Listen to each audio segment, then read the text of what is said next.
газар талтаа тэнгэрт нартаа байх эртний сайхан ерөөлтөй илгэмс үзэгч та бүхнийхээ амар амгалан айлтган мэдчилж Эрдэнэтэнтэй ярилцах цаг нэвтрүүлэг маань ийхүү хэлж байна. Эрдэнэтэнтэй ярилцах цаг нэвтрүүлгээрээ бид уран бүтээлчид бүхэн сэтгэл гоон хуучлан байж ер нь хүний хүн болгодог багшийн тухай өгүүлээ хэмээн бодсон юм аа. Энэ удаагийн зочноор минь Монгол улсын ардын багш, Монгол улсын авиат багш, актимч Жамин Шарвын дүгэр багш оролцож байна. Юуны өмнө үзэгчдийнхээ өмнөөс манай студиуд морилон саацсанд үзэгч түмэн маань баяртай байгаа хаа. Яагаад гэвэл олон мянган шавнар чинь таныг сэтгэлийнхэн төлөнд харж байгаа. Тэгэхээр одоо энэ бүхнийг бас манай студиуд учран золгохын ерөөлөг өргөж танаас нэгэн асуултаар яриагаа эхлэе гэж бодож байна. Учир хэмээвээс Монгол улсын хөдөлмөрийн баатар алдарт нэгдлийн даргуулсан Лодохуу гэдэг хүнтэй та халиун сумаа байгуулж ирсэн гэж ийм түүхийг би уншижээсаа. Ер нь байгуулна гэдэг бол үнэхээр гайх юм шиг. Бас нураан гэдэг бол бас амархан юм те. Эндээс яриагаа эхлэе гэж бодож байна. Миний төрсөн нутаг бол Монгол Алтай нурууны салбар уулас Харадар хантай ширийн уулс халиун шаргын говь энд нутгийн хүн 1959 оны 2 дугаар сар 17-нд Говьалтай аймгийн халиун сум байгуулагдж Монгол улсын хөдөлмөрийн баатар алдарт гомбын Лодохуу Сүхбаатарын хошин одонд Аюушийн Цэсрүн гэдэг хоёр их бурхан шиг хүнтэй амьдралын их сургуулийн буюу эвлийн хувьсгал залуучуудын хорооны дарга гэдэг ажлаас эхэлсэн. Ерөөсөө миний амьдралын замлууд бол олон газар ажиллаагүй хүүхэд залуучуудтай ажиллаж нэгэн жаран буюу хагас зүй илүү ажиллаж байгаа нь миний бахархал гэж явдیں۔ Тэгээд өнөөдөр бол их сайхан өдөр юм. Сайхан өдөр гэдэг нь Балжин дашин давхцсан өнөөдөр Монгол оронд олон сайхан залуу гэрүүдүүд бий болсон. Ийм үед студентийн үрж бүр тодруулж хэлэх юм бол багш им баяр, багш нараа им баяр, ахмад им баяр. Миний төгссөн буюу сүүлийн амьдралд олж авсан практикийг олж авсан улсын багшийн дээд сургуулийн одоогийн боловсролын их сургуулийн 65 жилийн босгон дээр ярилцж байгаадаа баяртай байна. Үнэхээр сайхан байна. Тэгэхээр ер нь хүүхэд бол энэ дэлхийн амьд цэцгээ. Таны одоо энэ бүхэл амьдралыг би одоо ингээд харж байсан. Олон жилийн өмнө өнчин хүүхдүүдийн одоо багш байсан, өнчин хүүхдүүдийн одоо захирал байсан, ийм сайхан сэтгэлийн хувааж байсан энэ он жилүүдийг бодоход ер нь багш гэдэг энэ сайхан ертөнцийн хаалгыг хизээд огшваа. Эндээс яриагаа өгсөлөө. Багш гэдэг бол гайхалтай сайхан мэрэгжил. Намайг бол нэгдлийн дарга, сумын дарга, намын дарга бол гэж багшийн дээд сургуулийг төгсгөд аймгийн удирдлагууд Лодохуу баатар хүртэл хотод уулзалт гэхтээ хэлж ирсэн юм аа. Би чинь хуучин зөвлөлт толгойд улсад комсомолын төв сургууль, өмнө эдийн засгийн дээд сургуулийн намуудсын хариуцлагатай курс төгсчихсөн. Тэгээд Улаанбаатар хотын иргэн олж ирчээд багшийн дээд сургууль 1971 онд орж суралцсан юм. Би эхлээд энэ багш болсон тухайгаа товчхоо яриадах юм. Одоогоос 46 жилийн өмнө 45 илүү жилийн өмнө улсын багшийн дээд сургууль настай оюутан элсэн орж байлаа. Тэр үеих түүхэд үе байсан ардын хувьсгалын 50 жилийн ойн түүхэдийн жил улсын багшийн дээд сургууль 20 жилийн ойгоо хийж би Монголын хувьсгал залуучуудын эвлийн 50 жилийн ойн өнгөрөөгөөд сургуульд ороход сургууль маань алтан гадсуудтай би алтан гадсуудтай оюутан болж ирсэн юм аа. Энэ үеэс эхлээд л суралцсан гэдэг миний хамгийн чухал зүйл болсон юм. Ямар чухал зүйл болсон юм гэхээр би багшийн дээд сургуульд ороод орсноос өксүдэд онц сурна гэдэг зорилго бол өөр тавигчээс. Ер нь надад нэг 3 онцлог юм байдیں۔ Жил болгоны 6 сарын 26 гэж их түүхт өдөр байдیں۔ Яагаад тэгж дарсан байдیں۔ Улсын багшийн дээд сургуулийг 6 сарын 26-нд онцлогтой төгссөн, комсомолын төв сургуулийг 6 сарын 26-нд онцлогтой төгссөн, намуулсын хариуцлагын курсыг бас 6 сарын 26-нд онцлогтой төгссөн юм байдیں۔ Төгсөөд шууд төгсгөөс сарын өмнө улсын багшийн дээд сургуулийн хувьсгал залуучуудын эвлийн хорооны нарийн бичгийн дарга багшаар баталсан юм аа. Тэр үед дээд сургуулийн багш гэдгийг бол намын туурууны мэдлийн боловсон хүчин гэж ингэж үздэг, хүндэгдэг энэ бүх багшийг бол өндөр шалгуураар авдаг юм байсан. Ингээд сургуультай багшаар орж ажиллаад эвлийн хорон дараагаар ажиллаад миний зорилго бол хизээч өөрөө зорилготой өөртөө дэвшүүлсэн зорилттой амьдралтай явуу гэж боддیں۔ Жишээ нь халиун сумд анх эвлийн үрийн дараагаар ажиллахад хоёр дарагтайгаа нийл сумаан залуучуудын тусган болох бүх хүнийг нийгмийн тустай хөдөлмөрт оролцуулах атар газар эзэмших гэсэн 3 зорилттой байж энэ зорилттой биелүү сумаан залуучуудын тусган болж ирсэн юм аа. Багшийн дээд сургуульд орж ажиллаж явах энэ үед бол өдөр ноёутан үдээс хойш тэгээд шинэ жил баяр бүхэл үйл явдлуудаар бол оюутны зөвлөл эвлийн хороо гэдэг бол одоо хамаг үүрэг гүйцэтгэдэг хавар намрын ажиллаас гэсүүдэд ийм бүгд яа тийм. Би шууд эвлийн хорон дарга болцоход энэ оюутан байх хугацаанд сумын намын хорооны гишүүн за тэгээд факультетийн намын үүрийн дарга эвлийн хорооны товчооны гишүүн мөн эвлийн их хурлууд оролцож эвлийн төв хорооны бүрэлдэхүүн дөрөх комитетийн олон сонгуульт ажлыг хийсээр байгаад ингээд мөн л зуны ажил, намрын ажил, хаврын ажил бас урайлга гаргаж ингэж ажилласан их үр дүнд өгсөн байлгүй.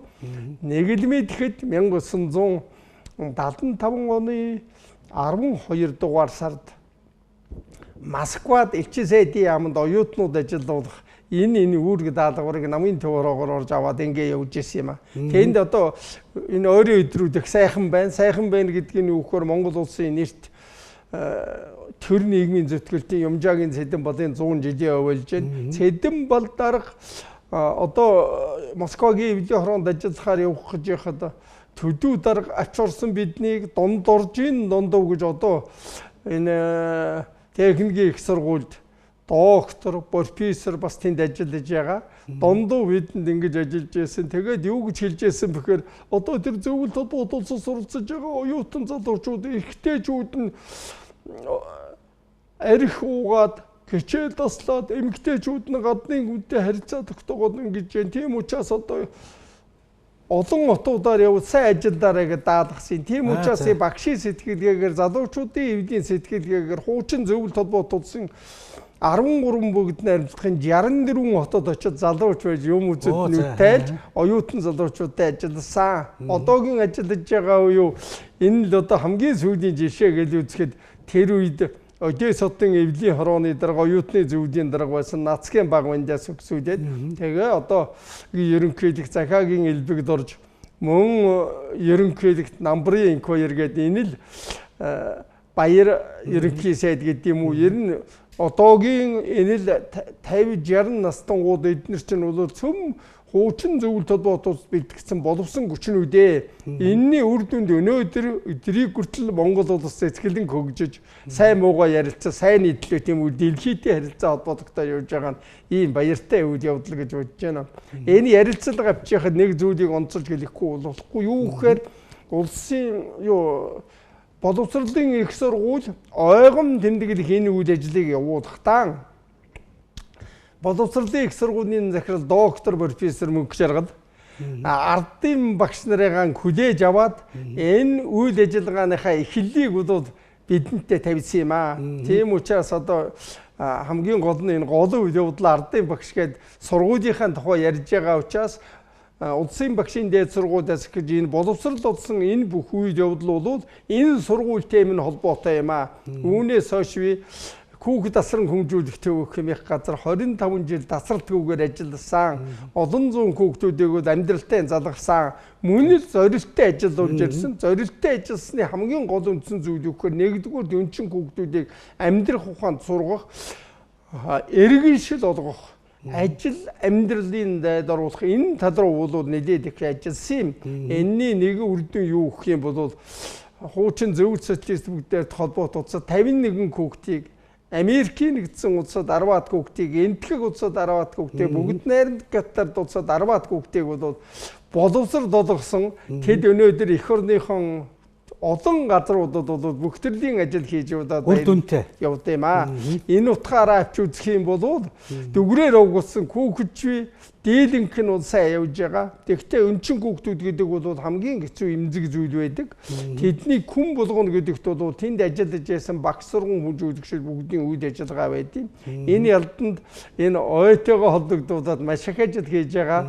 Монгол оронд бол багш гэдэг хүн ерөөсөө Монгол орныг авч гарсан юм аа. 1923 оноос хойш яаж нөхөр би энэ Хантайчар уулын аймаг гэдгээс хойших багш нарын үйл ажиллагааны 3 бот номыг бол бичээд одоо энд одоо хоног твлээс гарна соён принтээр бол нэлээд удаа ажиллаад хийгдэж байгаа. Тэгэхээр багшийн ажил гэдэг бол хоёр гол зүйл надад ажигладаг. Тийм нэгдүгээр цэцэрлэгийн 2 настайгаас өксөдөд ерөнхий боловсролын сургууль, дээд сургууль, эрдэмтэн доктор энэ бүх зүйлүүд дандаа багшийн гараар багшийн заавраар ингэж өссөн муу багш гэж бол байхгүй. Зүгээр олон багш нарын дунд ганц нэг алдаа гарах юм зүрийн бол байдаг болов. Энэ бол байдаг ч юм байгаа юм. Тэрний бол засах чадвар байдаг. Багшгүй муу сандаггүй юм. Өнөөдөр яаж зөвхөн Улаанбаатар хотод гэж 2 настай хүүхдүүдийг баг зарим цэцэрлэгт 50-60 хүүхэдтэй 2 хон багш туслах өгч хүмүүжүүлээ зогсож байна. Энэ ямар их агуу их хөдөлмөр үү?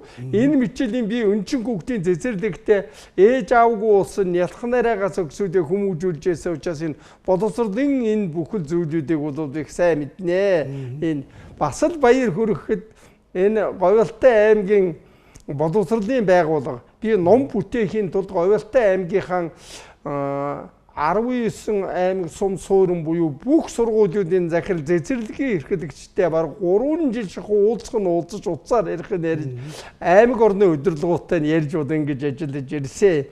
Манай Говьалтай аймаг бол багшийн хувьд их алдартай. Монгол улсын хөдөлмөрийн баатар 3 багштай, ардын багш 2-тай, гавьяат багш 36-тай, Сүхбаатарын одон тогш 19-тэй, хөдөлмөрийн гавьяаны улаан дагийн одон 200-тай, Алтан гац одонд бүхэл миний ном бол энэ бүх хүмүүсүүдийг дээрээс нь зааглаж алдар цол юугаар нэг ингэж хийсэн ийм нэг уран бүтээлийн ном болгарнаа. Сүүлийн үед одоо би төр засгаас намайг баярлуулад 20 настай байхад хөдөлмөрийн хөдөлмөрөд өгснөөс хойш Жамсрангийн самбуу хүнбэкс буурлаас Алтан гац содон авч Монгол улсын ерөнхий эдгч Мунсалмаагийн очир утгаагаас хөдөлмөрийн гавьяаны одон гавьяат өгсөж ерөнхий эдгч намбрын инквайраас ардын багш цоловч хамгийн сүүлд нь захаагийн хэлбэрд орж өнөөгийн дэлхийтэй Монголыг холбож байгаа ерөнхий эдгч Сүхбаатарын одоо өгсөн юм аа. Тэгэхээр миний бие бол ерөөсөө дандаа хүүхэд залуучуудыг л хүмүүжүүлэх энэ үйлсэд энэ амьдрах үйлсэд өөрийн сэтгэл санаа оюун ухаан энэ бүгдээ зориулсан 13 настай байхдаа ааваасаа өнч оцор сургуулиас гарч ерөнхий боловсролын сургууль бүхэл сургуулиудыг бие даан төгсөж улсын багшийн дээд сургууль гэдгийг бол би ноороолгүй сууж төгссөн хөө. Цөөхөн цаг унтад цөөхөн юм. Энэ ялдан нэг зүйлийг хэлэхэд бол багшхан гэдэг бол ерөөсөө суусан газараасаа шороо атгах гэдэг шиг ерөөсөө асар их зүйлийг цаг үргэлж мэдрүүлж явчих ёстой юм аа. Одоо ч гэсэн би хэвлэл ном тэгээд одоо Твиттер энэ бүхэл хэвлэл мэдээлэл бол агуу их болсон учраас энэ 100-аас хохирохгүй гэж ингэж хоцрохгүй гэж ингэж тэмнүүлж яжиж явж байгаа маа. Багшханд ялангуяа одоо энэ настай багш нар гэдэгт бол тэр аяараа практик дуршлаг байд юм. Тэгэхээр залуу багш ахмад багш хоёрын нэгдэл гэдэг бол хамгийн чухал байх ёстой гэж би дотроо үзэж явдیں۔ Өөрөөр хэлбэл одоо 50-60 настай багш гэдэг хүн бол дэлхийн шинжлэх ухааны юу Монгол орныхоо энэ хөгжлийн хэд хэдэн үе шатыг бүгдийг цуглардсан хураангуй энэ чухал зүйл байд юм аа.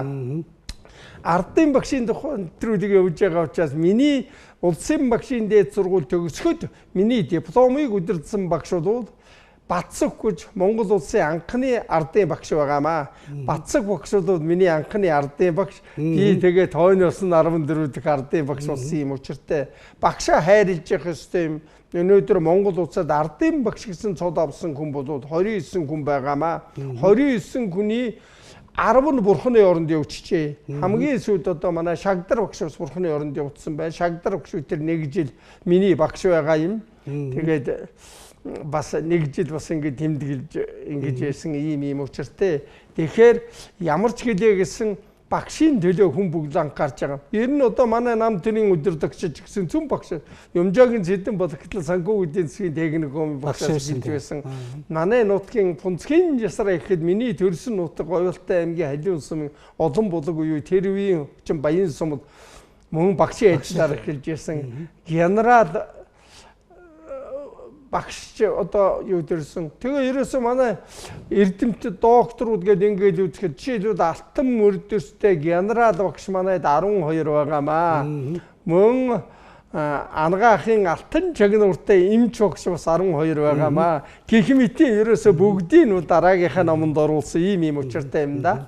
Ном бүтээн гэдэг бол үнэхээр буянтай эргээ гэж эртний сайхан мэргэд хэлсэн байдаг. Тэгэхээр намтар өхөн эзэнтэй эзэн болгон намтартай байдаг. Таны өмнө байгаа энэ улаан дэвтэр бол их зүйлийг хэлнэ гэж бодож байна. Учир хэмээс өдрийн тэмдэглэл гэдэг бол аливаа зүйлийг халуун амьсгалтай, цаг мөчийг бол халуун амьсгалтай хадгалж үлддэг учраас өөрөө бол түүх юм аа. Энэ бол таны одоо номон сувраг бүтээсний чинь язгуур тулгуур болов уу гэж бодох юм. Уран бүтээлчмийнхээ хувьд. Та эндээс одоо номтойгоо холбоод манай үзэгчтэй сэтгэлтэй хуваалцахгүй. Энэ бол ерөөсөө миний амьдралын түүх. Би энэ амьдралын түүхэн бол анх эхлээд одоо энэ сургуульд байсан үеийн түүх. За. Энэ би сургуульд орохдоо даав үнцэнхтэй даав малгайтай Монгол гуталтай орж исэн хүн. Монгол гутлыг хөл дотор гутлж иргэдэг гэрт хичээлж игжсэн Говьалтай аймгийн Тэр үеийн амьдралын хэм маяг. Говьалтай аймгийн Наран сумын баг сургууль. Энэ одоо 16 настай халиун сумын эвлийн хорооны нарийн бичгийн дарга болж байна. Ингээд энэ миний хөгжлийн түүхийн зургууд энд явж байгаамаа. Энэ дотор бол одоо бүхэл зүйлүүд бичигдсэн. Жишээ нь одоо улсын багшийн дээд сургууль суралцж явах үед Монголын хөөцгөл залуучуудын эвлийн их хурлд оролцож байсан сөхсүүдэд энэ түүхийн зураг бүхэл зүйлүүд энэ дотор байж байгаа. Одоо хамгийн нүний эвлийн их хурлд оролцоход одоо партизан тогтохгүй эвлийн Ахмад ажилтан гэдэг энэ бүхнүүдээ. Тэгээ миний бичиж байгаа номонд бол би нэг зүйл бүх юмыг тайлбартай, бүх юмыг зурагтай ингэж оруулахыг энэ өөрөө түүх учраас. Зураг дурсамж хоёр вэ. Ялангуяа зураг гэдэг бол тэр нийгмийн үеийн тэр үеийн бүхэл зүйлүүдийг харуулад үзүүлээд ядгаар онцлогтой. Жишээ нь одоогоос 5 жилийн өмнө улсын багшийн дээд сургуулийн 60 жилийн ойд би багшийн боловсролын их сургуулийн захирал Жаданбад дурсгалын зүйлийн гардуулж байсан. Энэ багшийн гүшөөний хажууд боловсролын сайд Отхон баяр тэгээд Сүрэн жуугаа бид энэ юуны дараахгүй жисэн гэдэг энэ дотор бол одоо хичнээн зэргүүлж үзсэн бүхэл зүйлүүдийн юм бол байгаа. За чи түрүүн өнчин хүүхдүүдтэй ажил нэг зүйлийг бас тодорхойлчихсон. Өнчин хүүхдүүдийг хүмүүжүүлэх асуудал чи нэг чухал зүйл надаас асуулаа. Миний сайн сайхан явж байгаа хүмүүсүүдтэй тэр хүмүүсүүдийг уулзуулж тэр дуурайлаар хүмүүжүүлнэ гэдэг энэ өөрөө ихэд ахын дүү энэ. Тийм учраас жишээлбэл энд одоо нэг хэд онцлог юм би. Монгол улсын хөдөлмөрийн бааtruудын төлөөлөл, Монгол улсын ардын багшуудын төлөөлөл, Монгол улсын ардын уран зохиолчдын төлөөлөл тэр бүгдтэй уулзалт зохиож зургнуудын бол энэ дотор цөм багтааж оруулсан юм. Хамгийн гол онцлог нь. Тэгээд энэ зурган дотор одоо энд ингээд зөвхөн харж яхад жишээлбэл Москвад байж яхад Монголын хөөцгөл залуучуудын эвлийн их хурд ирж исэн хүмүүсүүд одоо нацгийн бага өндгөө харахгүй юу иймд оюутан байсан юм. За энд яаж нөхөр одоо алдсахгүй гэж энэ боловсролын байгууллагын бас зүтгэлтэн байна. Таны говьалтай. Тэр улсуудын юу гэд энд ороод ирж байгаа жишээтэй. За энэний нэг хамгийн гол онцлог зүйл бол энд энэ гавьяат алдартнуудтай энэ зургнууд энэ цөм орсон байж байгаа. Тэгээ ерөөсөө хүн дэндүү богинохон настай юм аа. Энэ амьд байгаа энэ үедээ л ерөөсөө түүх үлдээх нь чухал юм гэж үзэж би энэ номондоо бүгдийг миний ном бол дэлгүүр худалдаанд бол гараагүй. Хүмүүсүүд өөрөө үзчихэд ярьж авдаг. Зөвхөн энэ миний амьдралын жилүүд гэдэг энэ номонд бол одоо ардын аргаар өвчнөө яаж идгэх үү? Өсөлгоогоо нүрээ хүртэл яаж анзлах үү? Одоо эн чинь юмуд бол төрөв булчирхаа, юмуд бол үе мөчний өвчин гэд ирж штэ. Тэр бүгдийг өөрөөр нь нурсан бүх зүйлээ энэ номонд оруулсан дараачийн багшийн тухай 3 бут номонд бас оруулж өгсөн. Тэгэхээр үнтэй холбогдуулаад асуухад ер нь ингээд та бүхний ярианы ер нь логикийг эргээд харахад танд нэг юм өвдөс байна тий. Очисон газар бүхэндээ шинжилэл хийж хүмүүсийг өрн дуудаж тэр дундаа залуучуудыг өрн дуудаж сэрээж тэр дотоод сэтгэлийг нэг гэрэлтүүлэх чаддаг нэг өвдөс байна тий. Та энэ тухай бас ярихгүй. Тэгээд энэ маань одоо өнөөдөр залуучуудад хэр одоо энэ хэрэгтэй байна уу, гүү байна уу гэдгийг. Би олон газар уудалт гэдэг. Олон газар ялангуяа Говьалтай аймгийн Алдар Цултан Гавьяат байсан найранд очдог. Тэгээ миний нэг бодож явдаг юм зүйл бий.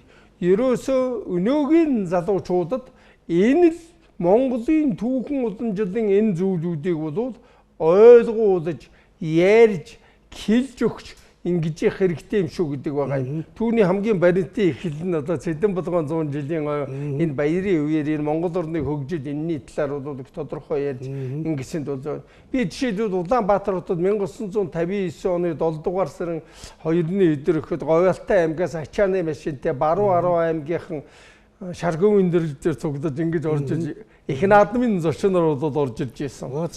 Тэгэхээр тэнд ажиллаж барай тэгээд Монголын залуучуудын анхдагвар их наадам гэл ингээл аймаг сум болгоныхон бол өөрийн тэмдэгтэй бүхэл зүйлүүдэн гэдэг. Тэгээд тэр нь олон улсуудтай нүүр учраас тэмдэг солилцож яхад ингээд дүүрчээсэн. Одоо бол би тэр ерөөд байдаг болов гэж бодд юм ерөөсөө. Энд энийг шагнал гэдэг чухал зүйл байдаг. Шагнал гэдэг бол ерөөсөө гайхалтай зүйл. Яагаад тэр үгээр ямар ч хүн хүүхдээс хүртэл өксүүдэд хүнээс сайн үгээр сайн үйл явдлаар хүнийг хүүхдийг багшийг хөгжүүлэх ёстой юм л гэж би дотор бодож явдаг. Миний хувьд бол нэг төрийн том ажил хашиж байгаагүй. Дандаа ерөөсөн энэ л хүүхдийн хүмүүсийн одоо энэ олон нийгмийн үед гэж хэлэх юм уу да ерөөсөө энэ хагас 100 жилийн хугацаанд дандаа хэрэгжүүлэх биелүүлэх энэ ажилд явсан. Энэ ажилд явхад яг социализмын үед бол дандаа тэрл заавар юугаар нь ажил үүргийг биелүүлээд ягшлал цаг юугаа бариад ингээл явд. Тэгэхээр залуучууд номтой нөхөрлөх хэрэгтэй. Ном уншуулах хэрэгтэй. Хүч хурж байгаа төрийн албан хаагч, дээд сургуулийн, аль сургуулийн багш нараас социализмын үе гэж бид ярьдаг. Энэ 30 жилийн өмнөх энэ түүхэн юмыг бол үнэхээр мэдэхгүй байна. Одоо би хөдөө аж ахуйн дээд сургуулийн багш Сүхбаатарын талбайг цэвэрлэхэд очиод уулзаж ярилцчээ. Миний хүүхдүүд хүртэл ерөөсөө ач зээнэр хүртэл энэ түүхийг мэдэхгүй. Яаж учраас энэ түүхийг л ерөөсөө залуу үедээ ойлгуулах хэрэгтэй маа. Тэгэхээр 21-р зууны багшийн түүхийн бас судар гэж онож хэлхийг зөвшөөрөх үү та? Судар гэж хэлхийг зөвшөөрөх үү? 21-р зууны багшийн түүхийн судар хамгийн их зөвшөөрдөг юм. Одоо нэг энэ хэвлэл мэдээллийн ном зохиогчд нэг сони байх юм аа. Миний номыг хуулбарлаж болохгүй. Энийг тэгэж болохгүй юм. Үгүй тэр олон түмэн хуулбарлаж, үзэж, бичиж, цаашид таны бүтээдийг л дэлгэрүүлнэ гэж би бодож явдаг. Тэндээс юм олж авах. Тий, тэрнээс юм. Та ч гэдэгсэн энэ бүх зүйлүүдийг бичихтэй ямар нэгэн түүхийн буюу хүний бичсэн бүхэл зүйлүүдийг ашиглаж хийж байгаа. Түүх бүхэл юмыг хувиргаж гүчээ зориулж ингэж бичиж байгаа гэж би дотроо боддог байхгүй юу. Тэгээ би бол миний энэ бүхэл зүйлүүдээс би ч одоо бараг 500-аад хэвдийн ном хуудас бичсэн энэ бүхэл зүйлүүдээс бол кенч хуулбарлаад кенч бичсэн бид 100% харин халуун баяр хүргэнэ. Манай Говьалтайхан ч одоо ном бүтээх их мундаг шүү дээ. Би ч Говьалтай аймгийн 60 жилийн ойгоор хамтарч номоо бүтээсэн. Халиун сумын ойгоор 4 удаа номыг бичсэн хүн байгаа юм. Тэгэхээр ерөөсөө харин урайд нь дуутахад та бүтээлэн дэлхийд Монгол дэлгэрүүлж л байгаарэ. Нэг одоо ийм би ч гэсэн номондоо энэ хүмүүсүүдийн сайхан бүтээлээс авсан. Тэгэхгүй бол ерөөсөө бүтээл биш болоо шүү дээ. Тэгэхээр одоо гайхалтай сайхан биш үү? Манай Говьалтай аймгийн одоо би нутгийн зөвлөлийн дарга та бүхэн болж байгаа Макс Ганбаатар тэгээд Тодмонтой уяач ах トゥ хоёр Цэрэнжимгэд Ганбаатар юу нэ энэ жишээлбэл Говьалтай аймгийнхаа анхдагчийг хүртэл энд оруулж өгсөн. Тэгвэл өнөөдөр Макс Ганбаатар Цэрэнжимгэд хоёр дэлхийд морин уралдааны талаар бол гайхагдаж нэрээ бичсэн. Эннээс илүү гайхамшиг гэж хааваа. Тийм учраас номынхон 2 дугаар бүтэд бол морь бүх хэднээ оруулж өгсөн. Бүх гэж үзэхэд одоо бас өдөр бүгд би алга ташаад үзэж байдаг. Аама Бямбудорж одоо барилдаж байна ерөөсөө. Энэ бүгдүүдийн Бямбудоржийн аав нь бол миний сайн найз байсан. Улсын зан. Тийм учраас тэр бүгдийн юмыг бас нэг давхар оруулж өгсөн энэ түүхийг удуулж үлдэнэ гэж бодож байна. Тийм учраас харин эрхэм хүндэт эрдэм номтой гэгээрсэн хүмүүсөө та бүхэн минь өөрсдийнхөө гэгээрхүүхийн төлөө эх орон улс орон даяар цацж байгаа телевизийн болон бичиж байгаа Твиттер хуудас бүхэл зүйлүүд ном сони юмсаа аль болохоор хүнд хүргэж тэдэнд аль болохоор цаашин дэлгэрүүлж явах хэрэгтэй юм а. Нэг жижигхэн ном бичдэг ганц 1000 сайнд 1000 ч хүрэхгүйтэй 300 400 500 хуудас яашдаг. Миний энэс ашиглаж болохгүй гэж гарч тэгээд нэг хэдэн хүнд хүрч очоо тэгээд таг тэр тэгээд архив дорд юм уу гүн. За дүүр өгшө би тэрийн ярьцлага өндөрлөх тийш чадчихад. Тэгвэл би тэрийн яриа үнэхээр сайхан илгэмсэг сайхан яриа боллоо гэж бодож байна. Манай үзэгч түмж гэсэн сэтгэлийнхэн толинд бол тусгаж авсан баха. Таны тэр залуу халуун наснаасаа 90 өдрөг тэмүүлэлтэй амьдралсан энэ он жилүүд бол тэр номонд чинь байгаа. Тулгын 3 чулуу шиг тэр номонд чинь хүмүүний сэтгэлийн гал одоо бадрах баха гэж би бодож байна. Өнөөдөр бол их сайхан бэлэгтэй өдөр байна. Яагаад гэвэл та багш хүн, багшийн дээдийг төгссөн. Тэгэхээр өнөөдөр Монгол Улсын боловсролын их сургуулийн 65 жилийн ой болж байгаа. Тэгэхээр энэ тухай бас та довчхон яриагаа өндөрлөх үү. Ер нь энэ бол утга учиртай шүү дээ, тий. Торгоны хээ нийлж байгаа юм шиг ийм сайхан алтан гисэн байна. Энэ таны хариултаар яриагийн төр өндөрлөе гэж бодож байна. Баярлалаа. Энэ нэг зүйлийг бас дахиад онцолчих. Намайг ажил амьдралын гараанд бүх юм дурсан гарууд Монголын хүйсгэж залуучуудын эвлэх чий байгуулгаа. Монголын хүйсгэж залуучуудын эвлийн төвөрөнд ажиллаж ээж багшийн дээд сургуульд орсон. Тэгээд эвлийн бүх шатанд сум, аймаг, гадаадх байгууллага, Улаанбаатар энд бүгд ажилласан. Түүний нэг хэсэг нь бол Улсын багшийн дээд сургууль юм аа. Ингээд эргээд үзэхэд өнөө миний үеийн ажиллаж байсан эвлийн ажилтнууд бүгд настан болчихжээ. Тэр гишүүд ер нь бүгд нь 60-аас дээшнийхэн болчихжээ. Тийм учраас энэ жилүүд Монголын хувьсгал залуучуудын эвлийн ахмад ажилтны холбоо гэдгийг бид бол байгуулсан. Одоо эд ажиллаж явж байна. Түүний хүндэт ерөнхийлөгчээр нь Лодонгийн төдий хэмээх номын их багш удирдах зөвлөлийн дараагаар нь академич Москвад хамт ажиллаж байсан доктор профессор Далайн Дашчамц гэж ирээд сонгогдсон. Гүйцэтгэх нарийн бичиг ерөнхий нарийн гүйцэтгэх захирал нь мөн эвлийн ажилд ажиллаж байсан Батмигмар гэж ажилласан эд ажиллагаагаа явуулаад сая энэ ойн арга хэмжээнд хүртэл залуу ажилтнууд өнөөгийнхөнтэй холбож өгсөн. Тэгэхээр багшийн дээд сургууль буюу боловсролын их сургуулийнхандаа баярлаж байна. Боловсролын их сургуулиуд бол миний тэр үед ажиллаж байсан Дамбын оюун бадрах гэж шүүмж зохиолч бий. Монгол хэлний эвлийн хорооны дарга байсан.